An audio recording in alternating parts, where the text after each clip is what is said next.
Dustin, how are you, sir? I'm doing good. How are you? Very well, thank you, sir. Very nice. Ready? How's everybody else? Ready? Loving the beard. They made me shave mine. You're not alone. So I'm here with Dustin Ortiz after an extremely impressive win over Zach Makovsky. You just out-grappled one of the best grapplers in the division. Are you the best flyweight to not fight Demetrious Johnson yet? Absolutely. Yes, I am. Somebody just asked me, who do you fight next? Somebody in the top 5, and I was like, I've already fought everybody in the top 5. So you're ready to go straight for the champ?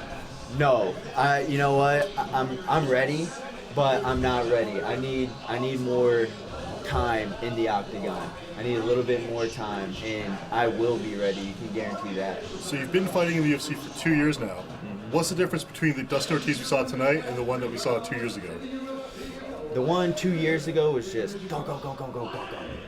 The one right now is I've been here, I've done this, and I need to slow myself down and make all the right moves at all the right times. This fight right here was my career fight. If I lose this, I'm starting from the very bottom and working my way back to the UFC. So this was a blessing from above to say, hey, you deserve to be here.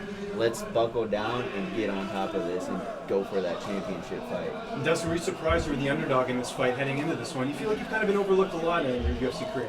I have, absolutely, but I've been an underdog my entire life, so it's nothing new. Pushes me to go harder, a little bit smarter each and every single time, so I'm ready for whatever. How did you feel right before the scores were read? Did you feel you had done enough? And when you heard that it was a split decision, what's going through your mind? You can never be so sure with some of these judges, but I just believed in my mind. I knew that I had the power to just believe that I did more than he did. I controlled more times. And I was just praying, that the judges saw that I wanted it more. And I felt like you could see that. Then the transitions and stuff, he kind of settled down, where I was like, no, I'm not going to settle here. I'm going to land an elbow, I'm going to land a punch, and I'm going to keep moving. So I felt like I had it hands down in my mind. Your style is incredible, scramble-oriented, and you just mentioned the judges. You've had a lot of close and a lot of simply split decisions in your career. Do you ever give any mind to switching your style up and trying to work just more straight top position, more straight striking? Because all of your fights just end up in a turtle position and rear naked choke battles within 90 seconds, it seems like. Yeah, I love to get in there and just start scrapping. You know what I mean? And I actually did for this fight camp. It was short notice, a lot shorter than I would like, to be honest. And so I went out to CSA, Combat Sports Academy, there in Dublin, California. And I know that Henry Cejudo and his team was out there after the Tough show. They went out there and they trained with Karyn. And so that's what I did. The next day, as soon as I got the fight notice, said, let's go work, let's give up everything that I'm doing, because I'm working a job right now. And I'm going out there and I'm training with these guys. So I mixed it up. I went out there and they're a straight Muay Thai gym. Of course, they have grapplers and wrestlers and things of that nature, but they're known for their Thai. So I went out there and it was there. I haven't been fully in it for long enough, for it to really snap and to bring it into the octagon. So that's what I was telling this gentleman earlier. I just need more time, more mat time to get in there and let it go and truly believe that I'm here. And this was a step that it took to show me that I am. Was that your first full-time fight camp where you weren't working the other job and just focusing on improving your skills? No, I've had, when I was training at Rufus Sport in Milwaukee, Anthony's fighting tonight. I was training with his camp, and for some of those UFC fights, I was carpet cleaning at night, and then I'd train all day and go do that. But I made it here, and I committed myself 100% to the UFC, and that's when I beat Justin Scoggins. That's when I beat Ray Borg, 2 undefeated fighters. People forget about, and hey, they're the best of the best right now in my eyes.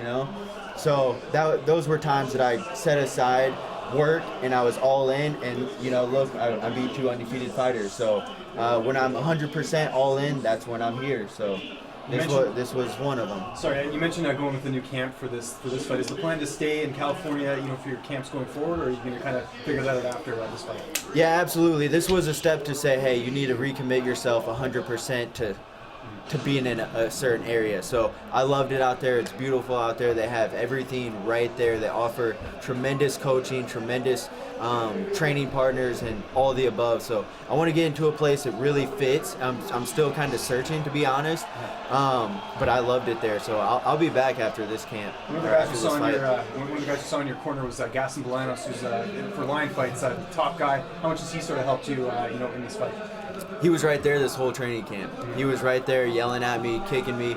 I mean, that kid is, I'm going to call him a kid because he's 24 years old. He's a savage. And he was right there the whole time pushing me, strength and conditioning, cryotherapy, everything that it took to put this camp together. He was right there. So, of course, he's going to be in my corner, and I could hear him.